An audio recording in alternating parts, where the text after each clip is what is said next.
The neural implant in Maya's brain had been recording her dreams for the past 3 years without her knowledge. She discovered this horrifying truth when her therapist showed her the day, a file thousands of her most intimate subconscious moments, cataloged and analyzed by an AI she'd never authorized. The relaxation technology that had promised to help with her chronic insomnia had been doing far more than inducing sleep. It had been mining her mind for data that was now being sold to the highest bidder. Maya's hands trembled as she scrolled through the dream log, recognizing moments so private she'd never shared them with another soul. If she couldn't regain control of this data within 48 hours, her deepest fears, desires, and secrets would become public domain, permanently accessible to anyone with a neural interface. Who else has seen these? Maya whispered, her voice barely audible over the soft ambient sounds emanating from the clinic's asthma wall panels, the very technology she had helped pioneer. Dr. Reeves couldn't meet her eyes. That's what I've been trying to tell you. The breach isn't just in your implant, it's in all of them. Every asthma enhanced relaxation device manufactured in the last 5 years. The revelation hit Maya like a physical blow.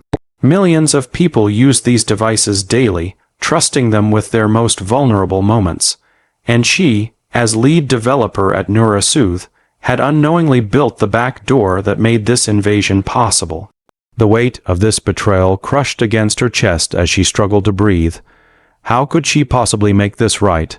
Maya left the clinic in a daze, the city's sensory, enhanced environment suddenly feeling invasive rather than soothing. The gentle rainfall sounds from street corner asthma nodes, once comforting, now seemed sinister. She needed to find her former research partner, Elian, the only person who might understand the code well enough to help her shut down the data collection. They hadn't spoken since their bitter falling out 3 years ago, the same time the unauthorized recording began. The coincidence was too perfect to ignore. She found him at the old laboratory, now converted into an asthma experience center where people came to have their senses gently stimulated into states of deep relaxation. Elian hadn't changed much, still the same intense eyes, though now shadowed by exhaustion. "I've been waiting for you to figure it out," he said without preamble. "I tried to warn you, but they were monitoring all my communications." "Who is they?" Maya demanded, keeping her voice low despite her anger. "And why didn't you find another way to tell me?" Elian's expression darkened. "Because they implanted me too, Maya, but mine doesn't just record. It can override. If I had tried to tell you." He tapped his temple meaningfully. I wouldn't have been able to finish the sentence. Maya felt ice spread through her veins. This was far worse than she had imagined. "So what changed? Why can you tell me now?" "Because yesterday I found a way to temporarily block the signal," he explained, pulling her into a sound-isolated booth designed for premium asthma experiences. "But it won't last. By tomorrow, they'll realize I've gone off-grid, and they'll come looking for both of us." As Elian outlined what he knew, Maya's world tilted on its axis. The relaxation technology she had helped create had been weaponized by a shadow organization within their parent company. They weren't just collecting dreams. They were using the neural pathways established during asthma, induced states to plant subconscious suggestions. Behavioral modification at a massive scale, all hidden behind the guise of wellness technology. "We need to get to the central servers," Maya said, her mind racing through possibilities. "If we can access the main database, we might be able to trigger a system-wide reset." Elian shook his head. "The physical servers are too well guarded, but there's another way in." He hesitated, then continued reluctantly. "We could use the neural network itself, connect directly through our implants to the system core." "That's suicide," Maya protested. "The feedback alone could fry our neural pathways." "Not if we use the asthma protocols to buffer the connection," Elian countered. "The same sensory pathways that make the technology so effective at relaxation could protect us during the hack." Maya stared at him, understanding dawning. "You want to use asthma as a shield." "Exactly, but it would require perfect synchronization between us. Our brainwaves would need to align completely."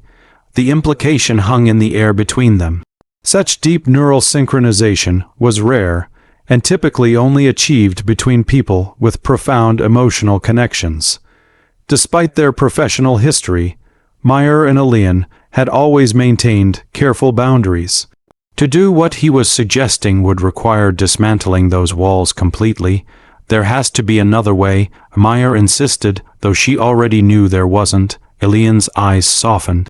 Maya, I've spent 3 years looking for another solution. This is it. But I can't do it alone, and there's no one else I trust with this. The weight of his words settled over her. Trust. After everything, he still trusted her. Did she still trust him? Could she afford not to? We have until tomorrow before they realize what we're doing. She finally said, let's make it count. They worked through the night, converting one of the premium asthma chambers into a makeshift neural interface hub. The room was designed to create perfect sensory experiences. Temperature, sound, light, even subtle scents and air currents could be precisely controlled. If they were going to attempt something as dangerous as a direct neural interface, this was the safest possible environment. As dawn approached, they made final preparations. The plan was audacious. They would use the asthma technology to induce a shared meditative state, then leverage their implants to access the main system. Once inside, they would release a virus. Elian had been secretly developing one that would expose the unauthorized data collection while protecting the identities of those who had been recorded. Ready? Elian asked, adjusting the neural interface crown on Maya's head. His fingers lingered at her temple, a touch so gentle it sent shivers down her spine. No, she admitted with a weak smile, but let's do it anyway. They reclined on the specialized couches, facing each other as the room's systems activated. Soft blue light pulsed in rhythm with the subtle sounds: raindrops on leaves, distant wind chimes, their crackle of a fire. The temperature adjusted to optimal relaxation parameters, and Maya felt her breathing naturally synchronizing with the room's gentle rhythm. Focus on my voice, Elian said softly, his words seeming to come from everywhere and nowhere at once, an effect of the room's perfect acoustic design. Remember when we first created the prototype, how it felt to discover something that could truly help people? Maya did remember. Those early days had been filled with purpose and hope. Before corporate interests had corrupted their vision, before the falling out, before everything went wrong. As she focused on those memories, she felt her consciousness expanding, reaching toward Elian's in the shared neural space. Their minds touched tentatively at first, then with growing confidence. Through the buffer of the asthma-induced state, the connection felt like sinking into warm water, enveloping, but not overwhelming. Maya could sense Elian's presence, his thoughts distinct from hers yet increasingly harmonized. I can feel you, she whispered, unsure if she was speaking aloud or just thinking the words. I'm here, came his response, equally ambiguous. Stay with me.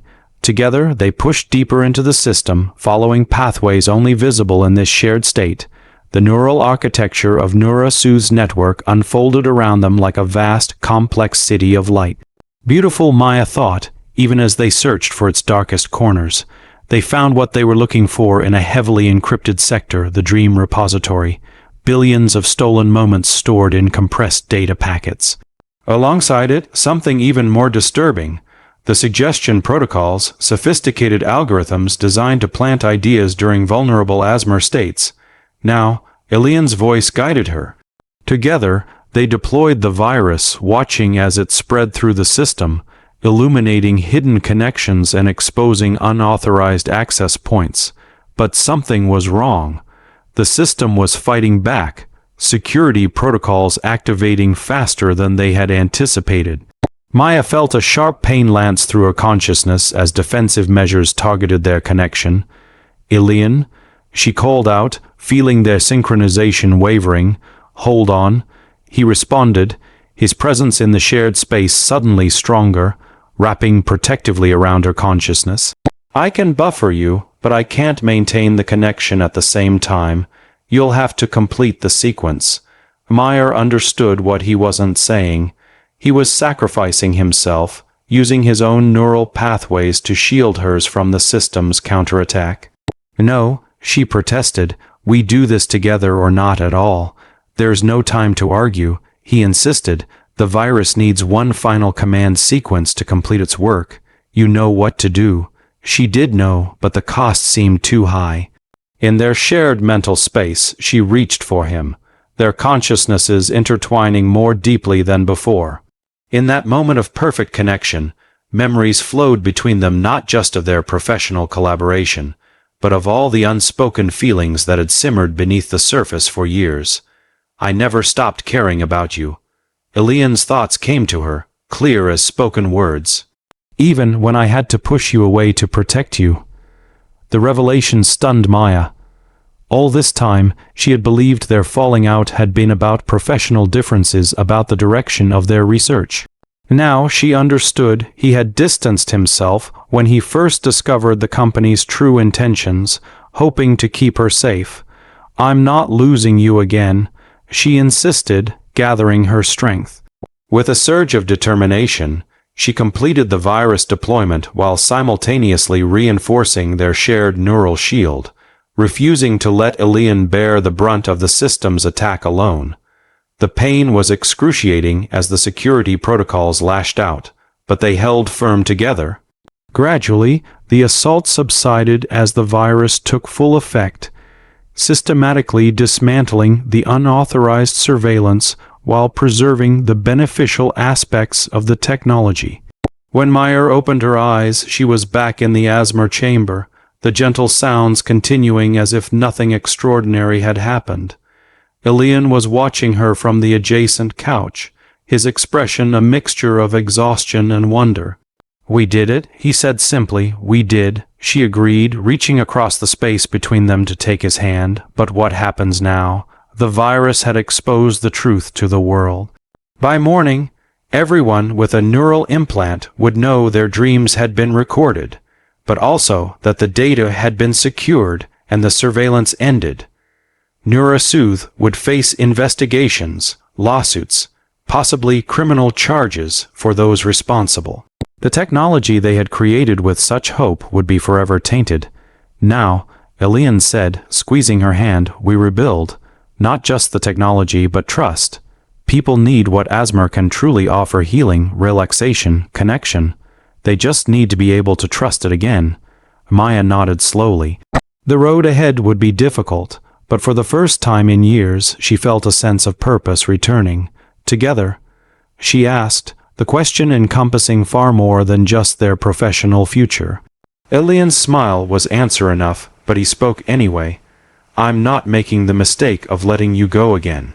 In the months that followed, Meyer and Elian worked tirelessly to create a new framework for neural relaxation technology, one built on transparency, consent, and genuine care for users' well-being. They developed open-source protocols that made unauthorized data collection impossible, sharing their research freely with the world. The Asmer technology evolved, becoming something even more powerful than before. Not just a tool for relaxation, but a means of healing trauma, enhancing learning, and even facilitating deeper human connection.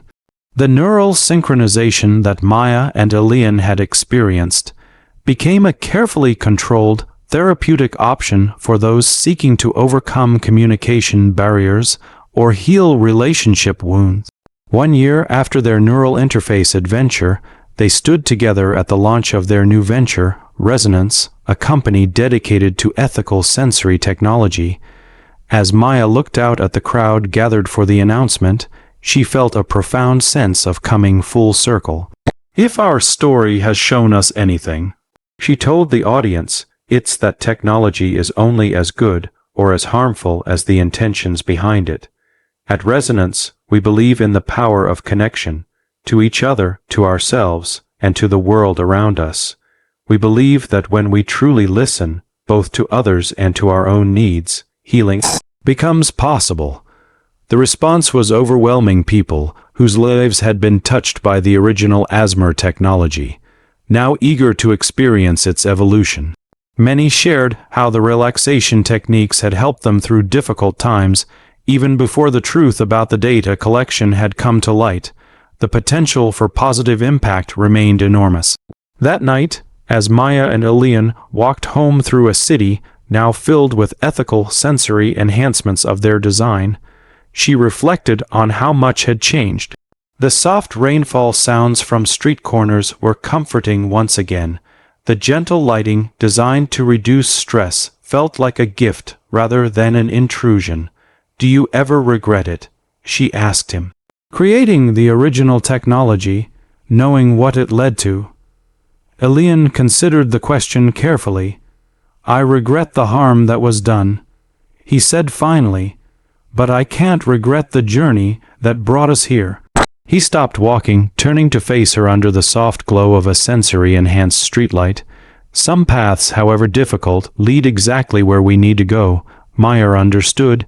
Their shared ordeal had transformed them both, deepening their connection in ways that might otherwise have taken years if it had happened at all. The neural synchronization they had experienced had left a lasting imprint, a subtle awareness of each other that transcended ordinary communication. "I think that's what people respond to in our story," she said thoughtfully. "Not just the technology, but the human element, how we found our way back to what matters." Elian nodded, drawing her closer. "And that's what we need to remember as we move forward. Technology can enhance human connection, but it can never replace it." As they continued their walk home, Maya felt a profound sense of peace. The future of sensory technology remained uncertain in many ways, but its potential for good had been reclaimed. And more importantly, she had reclaimed something she hadn't realized. She was missing a partnership based on trust, shared purpose, and genuine care. If this story resonates with you, remember that the most powerful technology we possess is our capacity for human connection. In a world increasingly mediated by digital interfaces, the courage to be vulnerable, to trust, and to truly see one another remains our greatest strength. Like Maya and Elian discovered, sometimes the path forward requires us to look not just to innovation, but to the timeless wisdom of the heart.